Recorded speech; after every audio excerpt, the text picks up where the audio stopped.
Sonora FM 92 Jakarta, part of KG Radio Network. Selamat malam, sahabat Sonora. Hari ini Kamis. Hari Kamis adalah saatnya sehat jiwa di pukul 20 waktu Indonesia Barat. Sahabat Sonora, kasus bunuh diri terus berulang. Bunuh diri sejatinya bisa dicegah. Apakah benar pandangan bunuh diri itu adalah aib dan tabu untuk dibicarakan dan ini masih kuat tertancap di pikiran masyarakat Indonesia? Simak pembahasannya malam hari ini 1 jam ke depan. Kita juga akan live Instagram @sonorafm92. Langsung saja saksikan dan simak sahabat Sonora bersama dengan Devi Aryani MPSI psikolog pengurus IPK Indonesia wilayah Sumatera Barat. Kak Devi, selamat malam. Untuk Anda juga yang ingin bergabung malam hari ini, kita membahas topik pada malam hari ini, stigma bunuh diri, tabu tapi nyata. Topik ini tidak dimaksudkan untuk menginspirasi siapapun melakukan tindakan serupa. Jika Anda merasa depresi dan mulai berpikir untuk bunuh diri, segera konsultasikan persoalan Anda kepada yang ahli atau kepada tenaga profesional seperti IPK Indonesia. Meminta pertolongan bukan berarti Anda lemah. Dan sahabat Sonora, kita akan bahas stigma bunuh diri, tabu atau tapi nyata bersama dengan psikolog dari Sumatera Barat. Kita 3 bulan ini akan berbincang Sumatera Berbicara ya tepatnya bersama dengan psikolog-psikolog yang berada di wilayah Sumatera. Dan malam hari ini bersama dengan Devi Aryani, MPSI psikolog, pengurus IPK Indonesia wilayah Sumatera Barat. Selamat malam Kak Devi. Selamat malam, Kak. Yes, Suara saya langsung terdengar ya, Kak ya? dengar, aman, oke. Nah, sahabat Sonora juga bisa saksikan di live Instagram @sonorafm92. Jika ada pertanyaan bisa langsung ke WhatsApp studio untuk Puspa bacakan tanpa menyebutkan nama. Ada di 0812 112 9200. Kak Devi, ini di Indonesia bunuh diri masih dipandang aib kah? Benar seperti itu? Betul sekali, Kak. Secara umum, Mhm. kesehatan mental gitu ya, Kak ya, Ya. masih dianggap sebagai sesuatu yang tidak umum untuk dibicarakan atau eh, ada pengaruh-pengaruh yang mengakibatkan orang-orang itu masih belum berani untuk menyampaikan apa yang benar-benar dirasakan gitu, Kak. Hmm. Artinya memang tabu tapi nyata faktanya ya. Betul sekali. Mhm. Dan ini apakah semua lapisan masyarakat masih memiliki stigma atau pemikiran tersebut atau hanya di beberapa lapisan masyarakat tertentu, Kak Devi? Oke, kalau untuk stigma itu sendiri sebenarnya bergantung ya, kayak ada beberapa faktor yang mempengaruhi bagaimana dampak stigma itu dalam perilaku masyarakat gitu. Yang pertama bisa ada perbedaan kesadaran dan tingkat pemahaman atau pengetahuan tentang kesehatan jiwa itu sendiri. Mhm. Jadi, untuk kelompok masyarakat yang memiliki tingkat kesadaran dan tingkat pemahaman yang lebih, gitu ya, Ya. biasanya mereka akan lebih mampu berempati atau ikut merasakan gitu dan tidak cepat melekatkan stigma pada orang-orang yang memiliki masalah kesehatan jiwa. Mhm. Itu yang pertama. Kemudian pengaruh nilai dan budaya itu juga sangat besar dalam mempengaruhi stigma. Contohnya di kebudayaan kita, kebudayaan timur gitu ya, Ya. atau untuk agama sendiri, eh, khususnya perilaku bunuh diri, ada nilai atau value yang menganggap perilaku ini adalah sesuatu yang benar-benar salah gitu, sehingga Ya. orang-orang menganggapnya ketika ada yang melakukan, itu adalah orang yang salah, yang harus dihindari, Mhm. orang yang bisa memberikan pengaruh atau bahkan menganggapnya sebagai sesuatu yang apa namanya bisa menular gitu, Kak. Oh, oke. Nah, itu tuh yang Mhm. akhirnya ujung-ujungnya dari stigma bisa jadi perilaku seperti mengisolasi atau Mhm. menghindari orang-orang yang mengalami masalah kesehatan jiwa. Mhm. Sesuatu yang salah dihindari bahkan dianggap menular. Artinya memang walaupun kasusnya ini terus berulang, minggu lalu memang datanya itu meningkat begitu ya Kak Devi yang disampaikan narasumber minggu lalu begitu. Nah, apakah di Sumatera Barat atau di Sumatera tepatnya Ini seperti apa? Kasus bunuh diri ini apakah banyak terjadi atau seperti apa khususnya di Sumatera? Oke. Eh, Terlebih di Sumatera Barat ya, Kak ya. Mm-mm, Kasus bunuh diri itu dalam 1 tahun terakhir ini memang mengalami peningkatan secara mhm, jumlah. mhm. Itu yang terdata, Kak. Iya, Mungkin kita masih banyak yang belum terdata untuk di mhm. beberapa daerah. Ya, iya. Jadi, dari pembicaraan kami sesama psikolog klinis, itu Mhm, ada beberapa kasus mhm. yang tidak menjadi apa namanya, berita gitu ya. Ya, iya. Jadi ditutupi kasusnya. Hmm.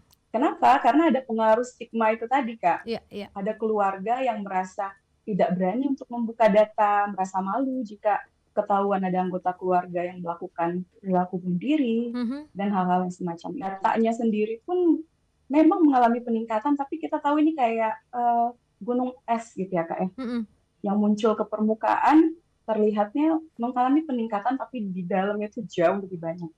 mhm. Ya, dan apakah memang kalau secara gender laki-laki, eee, dibanding perempuan ini kasusnya lebih banyak, benarkah seperti itu, Kak Devi? Oke, kalau secara gender kita lihatnya seperti itu, enggak juga, Kak. Hmm, Cuma untuk laki-laki itu biasanya kasus depresi itu memang jauh lebih banyak dibandingkan perempuan. lebih banyak laki-laki? Itu betul. Mhm, Tapi untuk perilaku bunuh dirinya sendiri gitu ya, Kak ya, ya, enggak, sebenarnya hampir sama, jadi tidak melihat gender juga sebenarnya, Kak. mhm. Dan juga ini kalau misalnya kita tarik ya, ada yang bilang, ini beberapa yang pernah sharing begitu ya, ini halusinasi begitu ya, sering dialami terus mengarah ke pikiran untuk bunuh diri. Nah ini apakah memang ada fase-fase atau teori ini, benarkah seperti itu dan bisa terjadi ke siapa saja, Kak Devi? Oke, kita bahas dulu tentang halusinasinya ya, Iya, Kak iya, ya. mhm. Halusinasi ini kalau misalkan di psikologi itu berkaitan dengan fase psikotik, Kak. Fase Jadi psikotik? orang yang mengalami Mhm, psikotik, ya mhm, betul. Orang yang mengalami halusinasi itu biasanya mengalami apa yang disebut dengan perbedaan persepsi. mhm, Jadi dia bisa melihat atau mendengar sesuatu yang sebenarnya nggak nyata, gitu ya. mhm, Itu halusinasinya dulu. Biasanya ini terjadi pada kasus kesehatan mental atau kesehatan jiwa yang serius kayak skizofrenia mhm, atau gangguan mood dengan fitur psikotik. mhm, Ada tuh. Jadi kayak depresi dengan psikotik atau bipolar dengan psikotik iya, gitu. mhm, Nah, pada beberapa kasus atau em, gangguan halusinasi, iya, memang halusinasi yang muncul temanya itu seperti kita dikejar mhm, atau kita sedang diikuti seseorang, atau kalau di Amerika tuh biasanya FBI gitu ya. iya, iya, iya, Nah, halusinasi-halusinasi yang semacam ini nih yang membuat orang yang mengalaminya itu merasa, wah, aku harus lari dari sini, aku harus pergi dari sini, mhm, harus hilang kalau bisa dari sini. Nah, ini yang biasanya memunculkan pikiran-pikiran dan keinginan untuk bunuh diri. Nggak cuma bunuh diri ya, Kak, ya, bisa mhm, menyerang orang lain juga kalau halusinasi seperti ini. mhm, Gitu. Dan kalau untuk terjadinya itu mhm, kepada siapa saja, tadi ya, kalau mhm, Kak bilang, sebenarnya itu lebih khusus kepada orang-orang yang memiliki gangguan mental serius, seperti skizofrenia tadi, atau gangguan mood dengan fitur psikotik, mhm, atau juga gangguan kepribadian borderline. Itu jauh mhm. lebih berisiko dibandingkan orang-orang yang tidak dengan kondisi tadi yang saya Iya, sebutkan. iya, iya. Nah, tadi kan juga Kak Devi mengatakan bahwa agama apapun ini menilai bahwa bunuh diri itu salah begitu ya. Dan apakah dengan keyakinan agama itu dapat menghentikan seseorang untuk mencoba bunuh diri maupun mencegah seseorang? Oke, kita lihat dari penelitian sebelumnya gitu ya, Kak Mhm, ya. mhm, Jadi, memang ada penelitian yang menunjukkan bahwa ada peran atau pengaruh agama mhm, atau spiritualitas mhm, dalam mencegah ya, Kak ya. Jadi mhm, sifatnya preventif. Mencegah terjadinya depresi yang mengarah pada perilaku bunuh diri. Mm-mm. Jadi ini sebelum terjadinya keinginan atau depresinya itu dulu, Mm-mm. sifatnya preventif. Ya.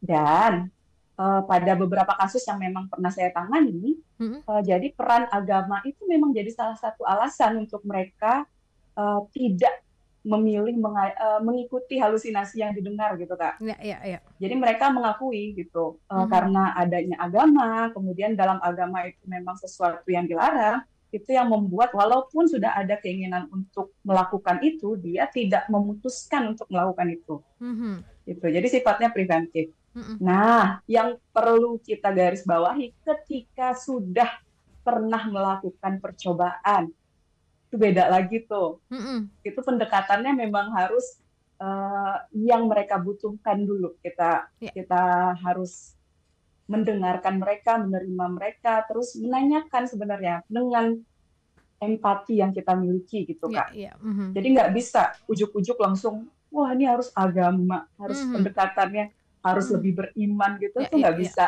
langsung seperti itu karena justru Mhm. itu membuat mereka jauh lebih tertekan Oh, gitu. artinya kalau seseorang mengalami depresi itu nggak bisa tuh dibilang kayaknya kamu nggak sholat atau kamu nggak ke ibadah atau nggak ke gereja gitu. Itu nggak bisa dikatakan seperti itu ya, Kak Devi ya.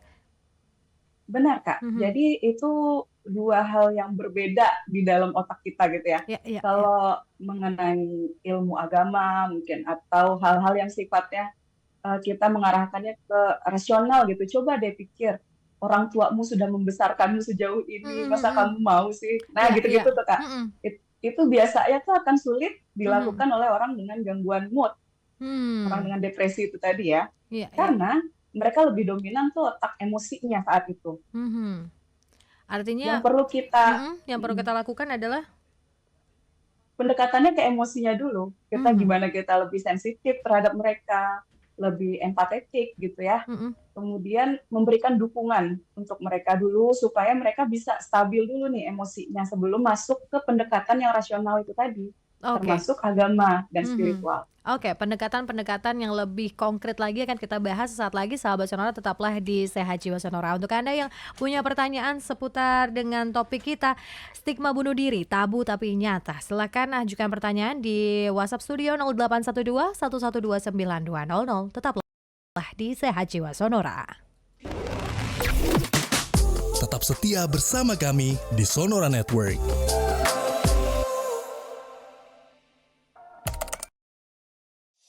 Sonora FM 92 Jakarta, News, Traffic, and Music.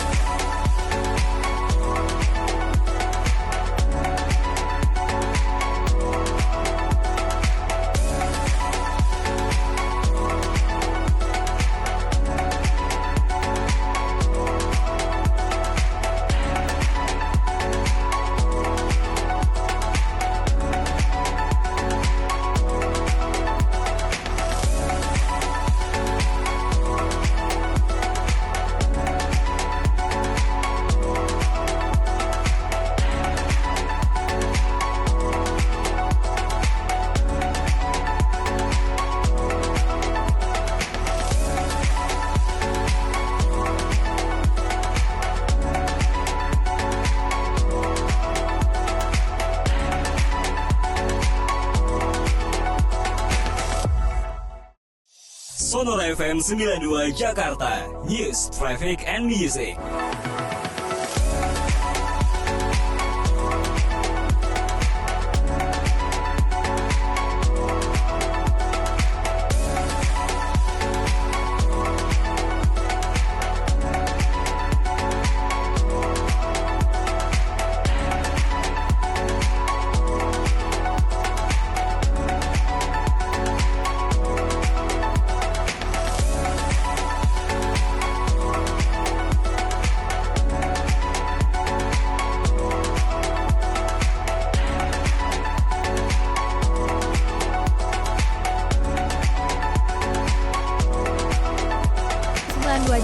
part of KG Radio Network. Kita kembali lagi di Sehat Jiwa Sonora. Stigma bunuh diri, tabu tapi nyata. Benarkah seperti itu sahabat Sonora? Menurut Anda juga silakan bagikan komentar atau pendapat, atau mungkin ada pertanyaan, silakan bergabung di Sehat Jiwa di 0812 112 9200. Tadi ada yang bertanya, Puspa, tahan sebentar, kita bahas tadi langkah konkret nih, pendekatan emosional, pendekatan secara agama. Ini untuk bisa memberikan edukasi mungkin ya, seperti apa sih yang tepat untuk kita lakukan, apalagi kita menjadi support system atau orang-orang terdekat terhadap orang yang tadi merasakan halusinasi atau ada pikiran yang mengarah ke bunuh diri. Kak Devi. Ya,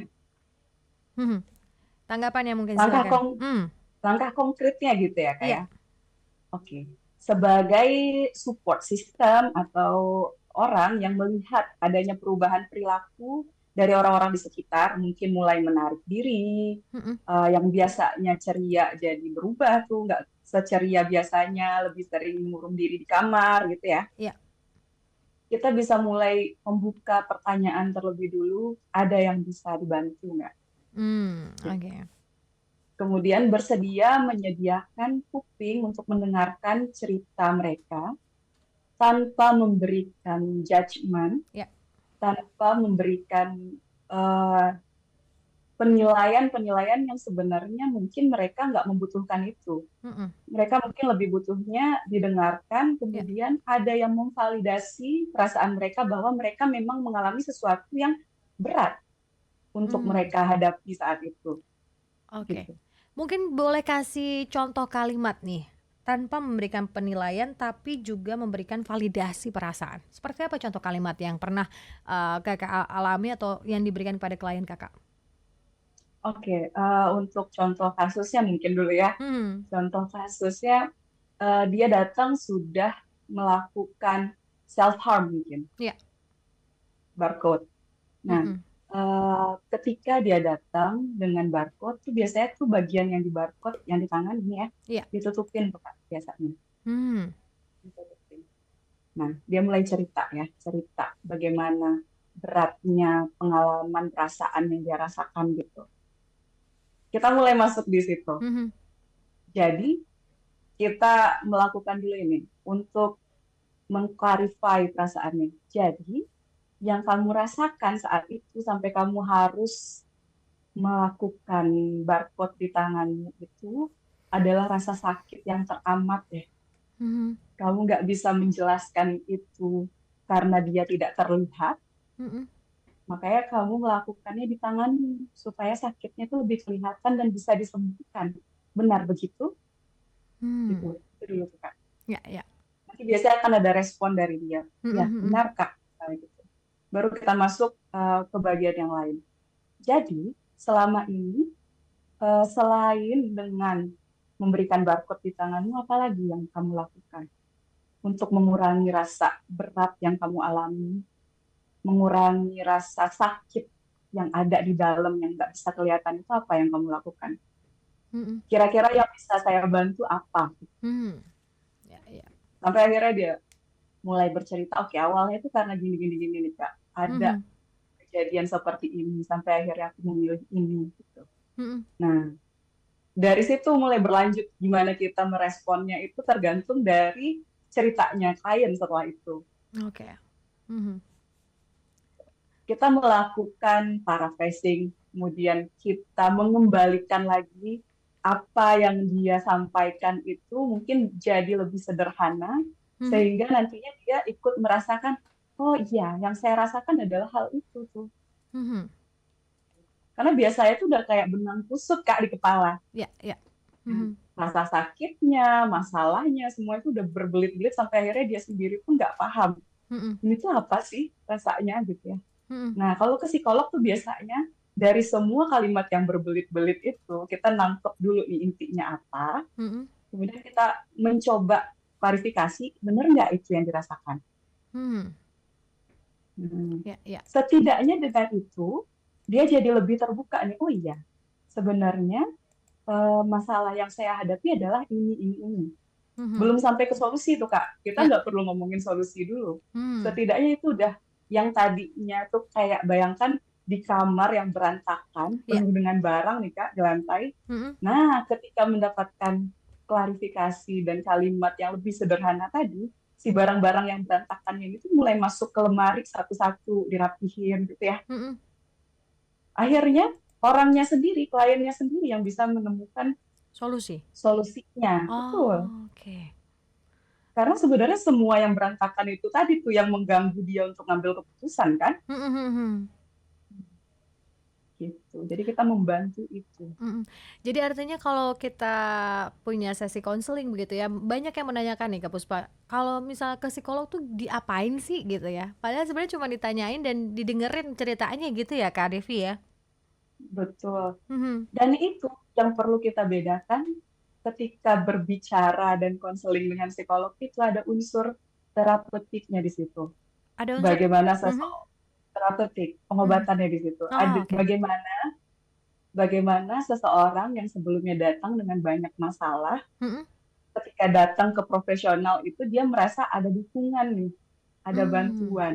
Ya, ya. Saya tidak sendiri Mhm. gitu. Mhm. Itu tuh Kak yang pertama. Ya, ya. Nah, ngomong-ngomong saya tidak sendiri. Nah, kalimat ada yang mungkin ini banyak disampaikan ya atau sebagian besar dibilang saya merasa benar-benar sendiri hingga sempat ingin bunuh diri. Apakah ini kalimat yang wajar atau pernyataan yang dianggap wajar, Kak Devi? Oke. Sebaiknya kita tidak mewajarkan sesuatu yang walaupun itu banyak terjadi ya Kak ya. Ya, ya, ya, setuju. Nah, Mhm. kalimat itu tadi sebenarnya udah ada apa ya, warning gitu Ya. dari tubuh, dari pikiran bahwa sebenarnya lagi tidak baik-baik saja nih. Mhm. Nah, ketika itu terjadi, mungkin bisa cepat cari bantuan dengan orang terdekat dulu, mungkin kalau belum bisa menemukan profesional terdekatnya ya. Mhm. Gitu. Kenapa? Karena kebanyakan orang-orang dengan masalah kesehatan mental atau kesehatan jiwa ini, respon yang mereka pilih adalah mendinai, Menolak. si menolak, Hmm. menolak bahwa mereka itu sedang tidak baik-baik saja. Ya. Jadi, nah yang muncul itu adalah enggak mungkin cuma cuma sebentar, enggak mungkin ini mungkin cuma perasaan ini aja, Mhm. selewat doang. Itu Mhm. gitu tuh Mhm. Kak. Ya, ya, ya. Bahkan ada yang sudah datang untuk konseling, Mhm. tapi nanti di sesi konseling isinya tuh banyak kalimat-kalimat yang dimulai dengan kata tapi, tapi, tapi gitu tuh. Nah, itu masih denial tuh, Ya, ya, masih ya, belum ya. menerima bahwa Mhm. ada sesuatu Yang nggak yang beres. nggak benar ya, nggak Mhm. sehat gitu ya Mhm. kayak. Mhm. Nah, itu. Jadi, kalau kita yang mengalami nih ya, Mhm. yang mengalami terus ngerasanya, nah kayak gue pengen mati aja deh. Coba dilihat lagi ke dalam, Mhm. lihat lagi ke dalam. Apa sih sebenarnya yang terjadi, apa yang dirasakan sampai mengeluarkan kalimat itu? Gitu. Hmm. Pasti ada sesuatu yang terjadi yang sampai akhirnya membuat kita merasa helpless gitu ya. Ya, nggak ada harapan lagi ya. Kayak Mhm. udah berat banget nih, udah nggak ada lagi nih yang bisa dilakukan supaya ini jadi lebih baik gitu. Kayak, aduh, Mhm. kayaknya menghilang aja atau besok pagi kayaknya enak nih kalau nggak bangun gitu. Biasa itu tuh. Ya, ya, ya, ya, ya. Nah. Karena nggak pingin melakukan tindakannya, jadi Mhm. memilih gimana kalau besok pagi udah nggak bangun lagi aja gitu.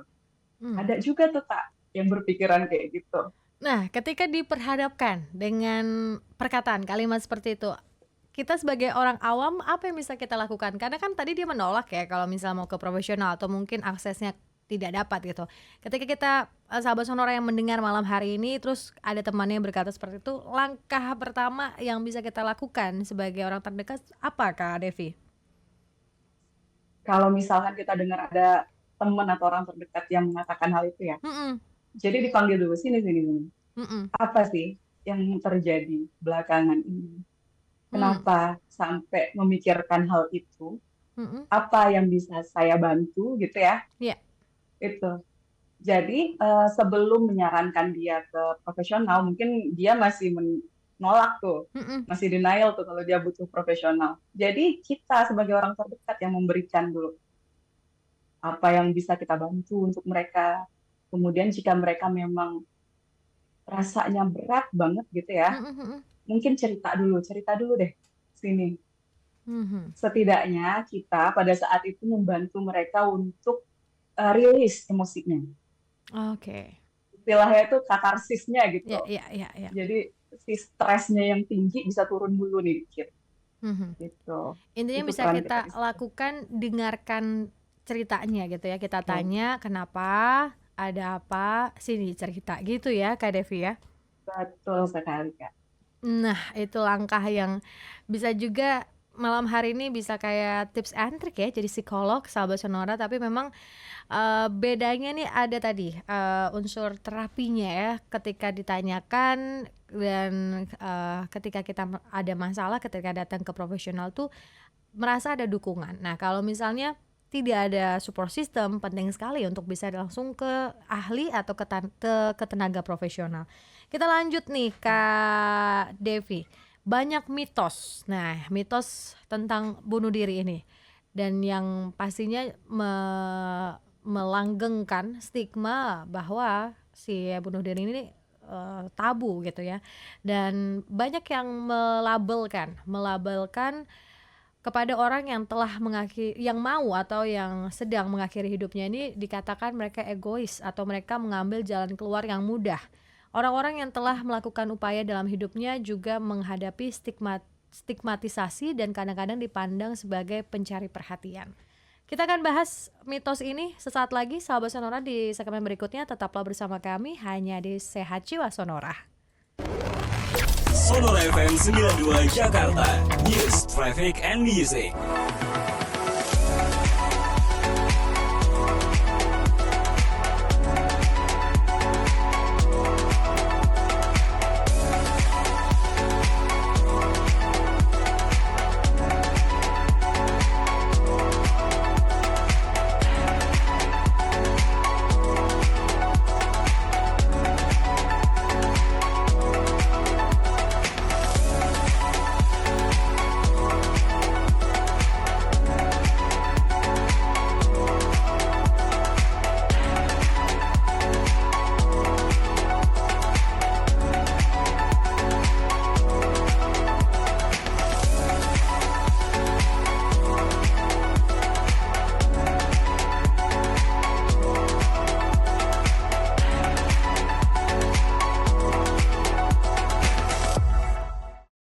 Sonora FM 92 Jakarta, News, Traffic, and Music.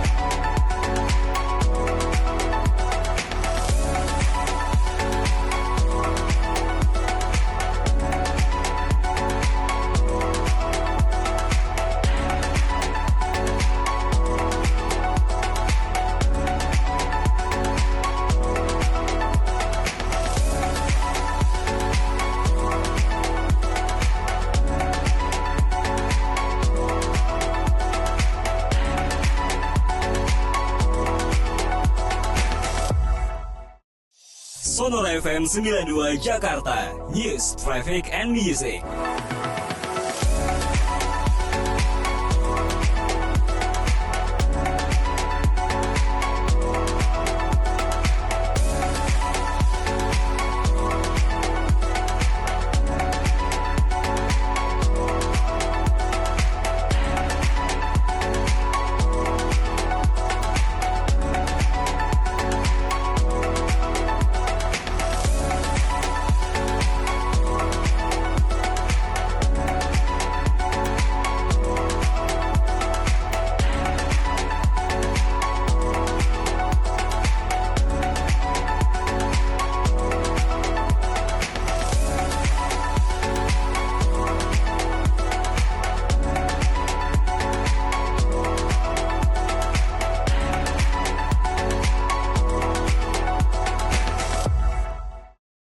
Sonora FM 92 Jakarta, News, Traffic, and Music.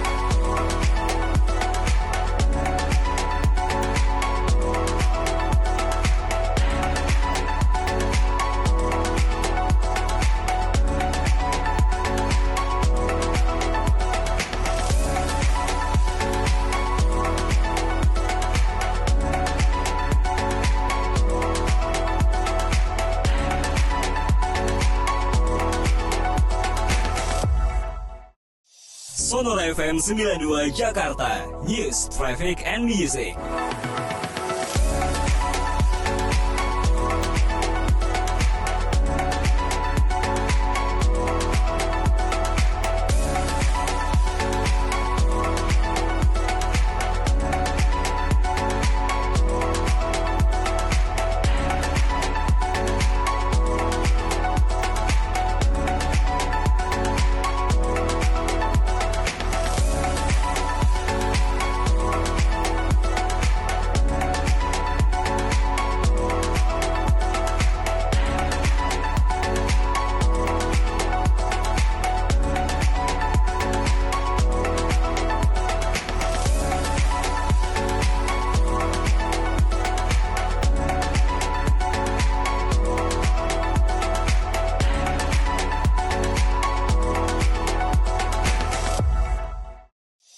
Sonora FM 92 Jakarta, News, Traffic, and Music.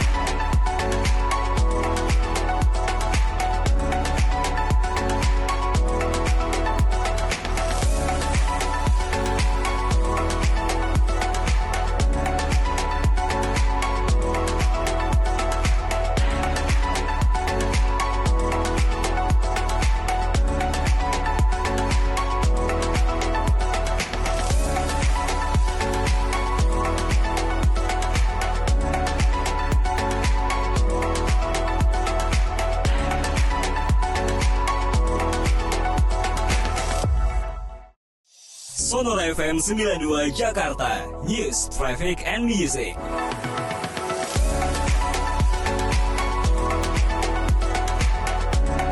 Psikolog Klinis Indonesia adalah organisasi profesi psikolog klinis yang resmi dan berbadan hukum. Tahukah Anda, psikolog klinis itu termasuk tenaga kesehatan di Indonesia? Nah, yang ingin tahu informasi lebih lanjut tentang IPK Indonesia atau Anda sedang mencari psikolog klinis, temukan di website ipk.id. Salam sehat sejahtera, psikologis masyarakat Indonesia.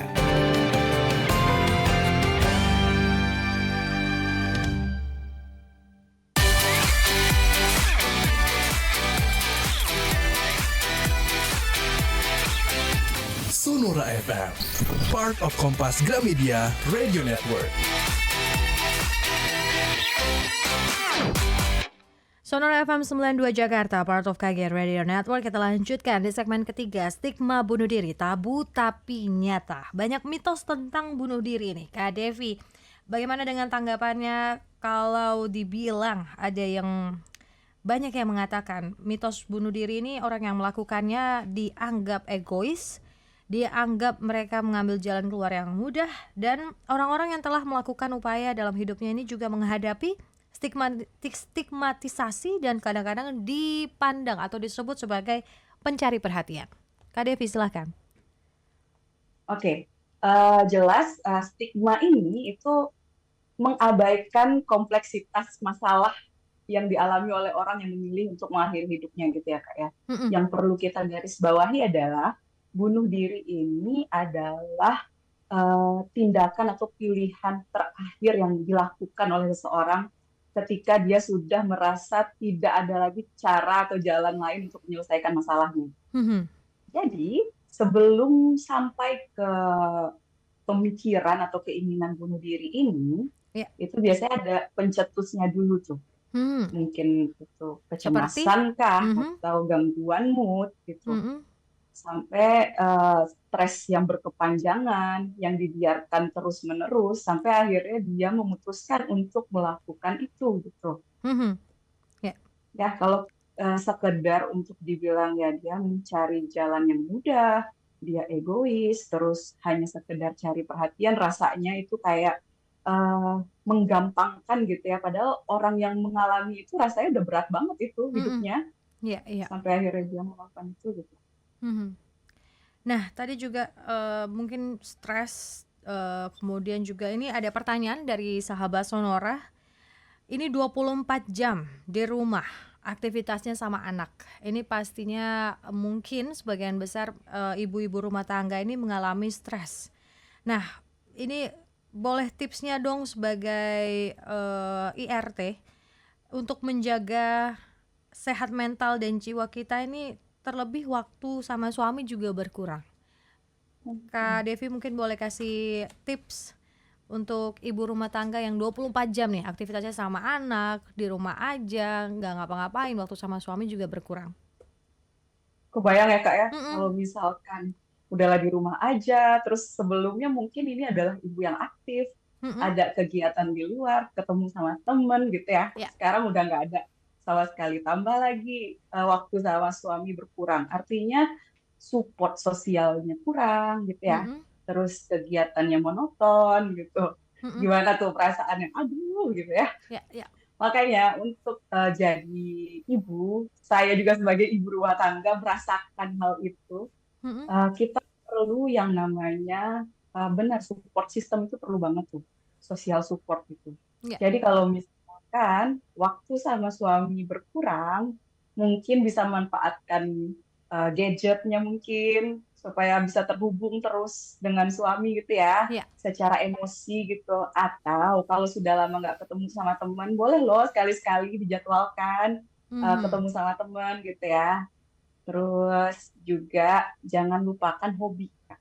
Hobi itu Hobi. penting banget. Iya. Mhm. Jadi dia tetap bisa merasakan sebagai dirinya.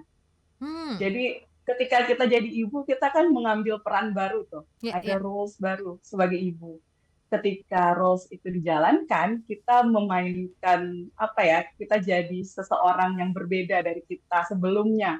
Mm-mm. Terkadang ini nih yang bikin rasa hampa, rasa kosong. Kayak kenapa ya aku kehilangan diriku yang dulu gitu. Mm-mm. Nah, makanya supaya bisa kembali nih dirinya yang dulu itu, coba diingat-ingat lagi dulu hobinya apa ibu-ibu. Mm-mm. Kita bisa tuh sesekali ngelakuin hobi tanpa mengabaikan tugas-tugas kita di rumah, Mm-mm. gitu ya. Sama satu lagi, untuk ibu-ibu mungkin yang selama ini terlalu keras sama dirinya, misalkan rumah tuh harus rapi terus, Ya. anak harus udah ini, udah itu, dan segala macam di satu hari, itu rasanya kan sangat berat, Mm-mm. bebannya berat banget tuh. Ya. Kita tuh nggak harus loh rumah Hmm. tuh rapi terus tuh nggak ada yang mengharuskan. Kadang kitanya sendiri yang keras sama diri gitu. Mm-mm. Itu perlu ditekankan. Dan yang terakhir jangan lupa kesehatan mental itu beneran ada loh, ibu. Beneran Kalau ada. ibu-ibu Mhm. beneran ada. Jadi kalau misalkan rasanya udah berat banget, mungkin memang perlu untuk konsultasi bersama profesional gitu ya. Mm-mm. Banyak kok sekarang layanan konsultasi dengan psikolog Mm-mm. online juga ada. Ya, Kalau ya. misalkan sulit untuk keluar rumah ya. Mm-mm. Mhm. Tapi mungkin banyak yang berpikir begini, ya kan semua orang pada umumnya wanita kan menjadi seorang ibu itu hal yang wajar nih gitu ya. Masa gitu doang harus ke psikolog? Nah, ini menanggapi respon-respon yang seperti itu gimana nih? Kita mau mensupport supaya orang tetap sehat, tetap balancing hidupnya, tapi ada komentar-komentar seperti itu, gimana kita menanggapinya, Kak Devi? Iya, balik lagi stigma gitu ya Kak ya. Stigma Padahal, lagi nih. padahal dia nggak tahu nih yang dialami oleh ibu ini seperti apa. Dia cuma lihat luarnya doang. Mm-mm. Ya, ibu ini besar dari keluarga yang seperti apa dia nggak tahu, dari Mm-mm. pengalaman hidup yang seperti apa. Orang lain tuh nggak ada yang tahu. Kita sendiri Mm-mm. yang tahu kondisi kita. Iya. Gitu. Jadi ada banyak faktor yang mempengaruhi kondisi kesehatan mental seseorang Mm-mm. sampai akhirnya dia butuh datang ke profesional.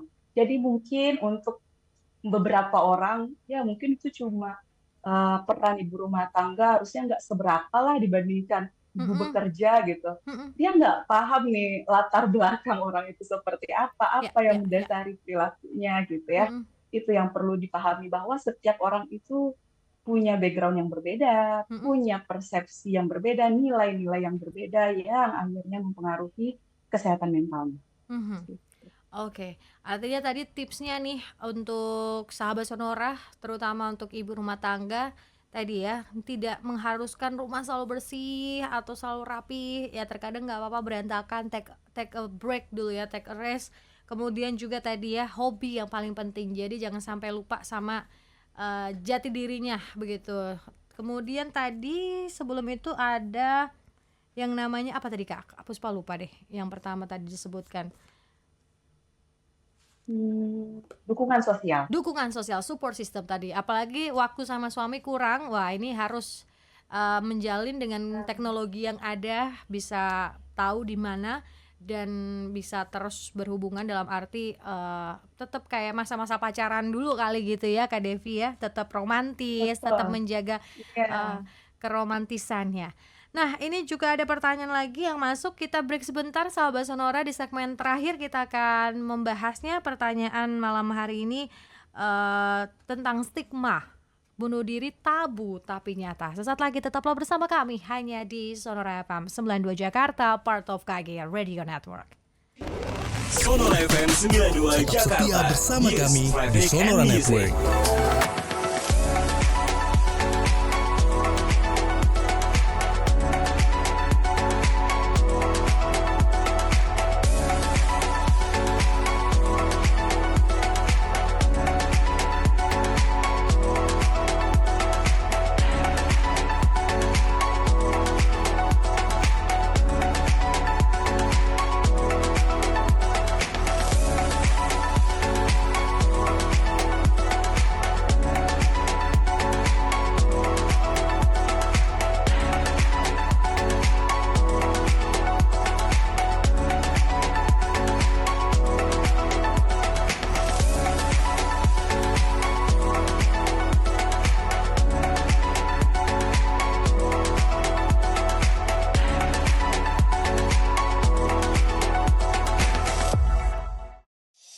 Sonora FM 92 Jakarta. News, traffic and music.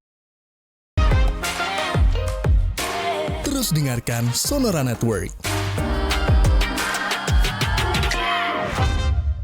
Kita masuk di segmen terakhir, Sehat Jiwa Sonora, stigma bunuh diri tabu tapi nyata. Pertanyaannya seperti ini, Kak Devi. Setiap kali ada yang bunuh diri, kasusnya selalu putus cinta, masalah keluarga bagi suami atau istri, mempunyai hutang yang tidak bisa dibayar. Kemudian penanganan atau pendekatan seperti apa untuk orang-orang yang punya niat atau punya putus asa seperti ini sehingga ujungnya mengakhiri hidup dengan bunuh diri.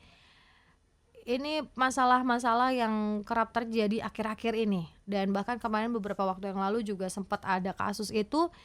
Nah ini sangat ironis begitu. Nah ini bagaimana penanganan dan pendekatannya? Balik lagi pendekatan yang tadi kita sudah bahas di segmen pertama nih, mungkin di highlight lagi Kak Devi, pendekatan yang seperti apa nih atau P3K-nya ketika menghadapi orang-orang yang punya kasus putus cinta, kemudian masalah keluarga, punya masalah hutang piutang yang nggak bisa bayar. Ini seperti apa Kak Devi?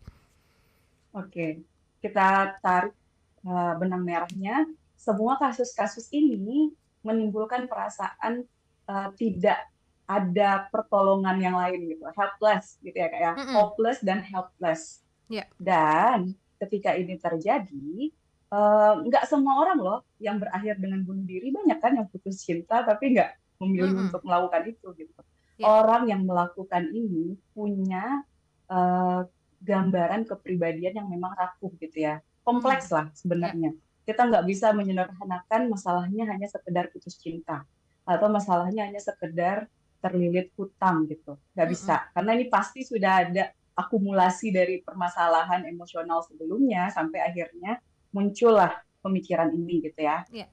Yang tadi kita sudah sempat bahas, yang pertama itu pendekatannya harus dengan emosional sensitif, empatetik gitu ya. Berusaha memberikan pertolongan apa yang bisa kita berikan kepada orang tersebut, misal mendengarkan mereka, kemudian memberikan tempat yang aman untuk mereka sehingga mereka merasakan bahwa masih ada kok pertolongan itu, masih ada kok support yang bisa didapatkan gitu ya. Kemudian kalau misalkan muncul tuh kata-kata, kayaknya aku mending mati aja, jangan disepelekan. Jangan dianggap itu kayak cuma bercanda atau cuma dianggap lelucon gitu ya. karena kita nggak tahu loh apa yang bisa mereka lakukan setelah itu gitu. Ya. Kemudian kalau kita di dekat mereka, jauhkan mereka dari hal-hal yang bisa membahayakan. Contohnya. Misalkan benda-benda tajam Mm-mm. atau tali gitu ya. Ya. Oke, kita sebisa mungkin ada di dekat mereka. Mm-mm. Untuk kasus yang memang terlihat kegawat daruratannya, itu Mm-mm. segera mencari pertolongan profesional. Karena Ya. nggak mungkin diselesaikan sendiri gitu ya Kak ya. Mm-mm. Untuk kasus-kasus yang misalkan memang orang ini sudah pernah melakukan sebelumnya dan sekarang tuh muncul lagi tuh pikirannya. Nah, Mm-mm. itu sebaiknya segera mencari pertolongan yang profesional gitu. Mhm. Oke. Jangan dibiarkan seorang diri, kalau Mhm. bisa orang ini gitu ya. Mm-mm. Dan kalau misalkan bisa memberikan bantuan praktis yang langsung gitu, tawarkan kepada mereka. Ya. Setidaknya mereka juga merasakan, oke, ada loh yang mau membantuku, ada loh yang mau mendengarkan gitu ya. Mm-mm. Itu tuh Kak, yang paling penting. Oke. Semoga menjawab pertanyaan dari sahabat Sonora malam hari ini. Kemudian pertanyaannya seperti ini. Adakah korelasi agama dengan pencegahan bunuh diri? Iya, betul sekali. Tadi udah kita bahas juga Mm-mm. ya, Kak ya. Mm-mm. Untuk pencegahan yang sifatnya preventif dari awal, yang bisa membentuk kepribadian lebih, lebih punya daya tahan gitu. Ketika jatuh bisa bangkit lagi. Kemudian dari awal itu mungkin dia merasa setidaknya ada Tuhan di belakangku, aku Hmm. tidak sendirian gitu. Nah, itu bisa. Jadi sifatnya preventif sebelum Ya. ada masalah kesehatan jiwa atau kesehatan mental yang dialami oleh orang tersebut. Mhm. Kalau sudah sampai ke masalah kesehatan jiwa atau kesehatan mental yang dialami, ini lebih kompleks. Mm-mm. Nggak bisa kita ujuk-ujuk langsung coba kembali ke agama, Mm-mm. sholatnya dibenerin Ya. gitu, berdoa. Mm-mm. Nah, itu tadi ya, itu nggak bisa gitu langsung. Mhm. Pendekatannya beda. Mhm. Gitu. Oke, semoga menjawab pertanyaannya sahabat Sonora. Terima kasih yang sudah bergabung malam hari ini, juga yang menyaksikan melalui live Instagram @sonorafm92. Jika Anda ada pertanyaan, silakan bergabung. Sehat Jiwa Sonora selalu hadir di setiap hari Kamis. Dan topik kita di bulan ini, di bulan Juni, memang membahas tentang bunuh diri. Sekali lagi, topik ini kita ambil tidak dimaksudkan untuk menginspirasi siapapun untuk melakukan tindakan serupa. Jika Anda merasa depresi atau tadi mulai berpikir untuk bunuh diri, segera konsultasikan persoalan Anda kepada ahlinya. Jika Anda belum ada akses atau mungkin malu begitu ya, bisa langsung ke WhatsApp studio, bisa tanyakan, bisa konsultasi di Sehat Jiwa Sonora di 0812 112 9200. Kita lanjut, masih 8 menit tersisa. Kak Devi, ini stigma dapat menambah beban yang signifikan pada orang yang terkena dampak bunuh diri, sehingga ini menimbulkan perasaan malu dan penolakan. Lalu bagaimana kita bisa mengatasi stigma tentang bunuh diri, apalagi untuk yang penyintas nih? Ini gimana Kak Devi? Oke. Yang pertama, stigma itu karena sudah berkembangnya lama, Mm-mm. tuh untuk memutus rantainya memang agak susah tuh Kak. Mm-mm. Perlu banyak pihak yang berperan di situ. Tapi yang jelas proses yang sudah kita lakukan sekarang gitu ya, Ya. secara terbuka membicarakan kasus ini, Mm-mm. itu bisa membuat orang lain menyadari bahwa kasus ini itu beneran nyata dan beneran ada, sehingga bisa melihat bahwa ini tuh bukan sesuatu yang tabu untuk dibicarakan gitu. Bahkan Mm-mm. ini penting Ya. gitu. Yang Mhm. pertama, ini proses kita talk show gini ya Kak ya. Ya. Kemudian juga sebaiknya memang ada kebijakan-kebijakan yang bisa membantu untuk peningkatan kesadaran dan pemahaman mengenai kesehatan mental yang dimulai dari dini gitu. Mm-mm. Aku berpikirannya seperti itu. Misalkan Ya. ada pembelajaran mengenai kesehatan mental gitu dari sekolah dasar misal. Mm-mm. Jadi karena sekarang pun onset terjadinya masalah kesehatan mental, kesehatan jiwa itu jauh lebih awal dibandingkan sebelum-sebelumnya gitu kan ya. Ya. Bahkan anak SD kemarin ada yang merasakan Iya, depresi karena handphonenya diambil, memilih bunuh diri juga gitu. Nah, Ya. perlu tuh untuk menyebarluaskan awareness ini gitu. Mm-mm. Itu bisa membantu untuk mengurangi stigma juga akhirnya di masyarakat. Kemudian tidak ada kesehatan tanpa kesehatan jiwa ya Kak ya. Sudah sering kita bicarakan, kita ulang-ulang. Mm-mm. Jika hanya sehat fisik tapi jiwanya tidak merasa nyaman, tidak merasa aman, berarti ada sesuatu yang salah nih Mm-mm. gitu. Dan itu bukan sesuatu yang tidak bisa diatasi, bisa kok, asalkan teman-teman mau untuk berusaha memperbaikinya, gitu Mm-mm. ya. Ya. Makanya akses untuk layanan kesehatan jiwa atau kesehatan mental ini juga perlu dipermudah Mm-mm. dan terjangkau gitu kepada semua lapisan masyarakat gitu, Kak. Oke. Waktu kita 6 menit, mungkin terakhir closing statement atau kesimpulan yang bisa kita sampaikan topik kita stigma bunuh diri, tabu tapi nyata. Silakan Kak Devi. Oke. Stigma mengenai bunuh diri ini mungkin akan terasa dampaknya kepada penyintas karena mereka merasakan lebih berat, merasakan malu, kemudian pada akhirnya mereka tidak segera mencari pertolongan dan kebanyakan baru datang itu ketika sudah akan melakukan perbuatan bunuh dirinya. Kita berusaha untuk mencegah banyak nyawa yang hilang karena bunuh diri ini dengan mengurangi stigma dan bisa menerima semua orang apapun kondisi mereka. Seperti itu, Kak. Mhm. Baik, ini ada pertanyaan masuk terakhir dari sahabat Sonora. Eh, Mana yang paling banyak perbandingan pasien bipolar, PTSD, dan skizofrenia yang berpotensi bunuh diri? Oke, yang disebutkan tadi itu memiliki risiko untuk melakukan bunuh diri yang tinggi ya, Kak ya, semuanya. Termasuk tadi juga kepribadian Bipolar. borderline. Oh, Yang tadi borderline. aku sebutkan, borderline. Mhm. Memang kebanyakan itu adalah gangguan mood itu tadi, depresi dan bipolar. Ya. Tapi tidak menutup kemungkinan orang-orang dengan skizofrenia, yang tadi dengan halusinasi itu, Kak, Mhm. atau orang-orang dengan kepribadian borderline, itu Mhm. juga punya faktor risiko yang lebih tinggi untuk melakukan perbuatan itu. Mhm.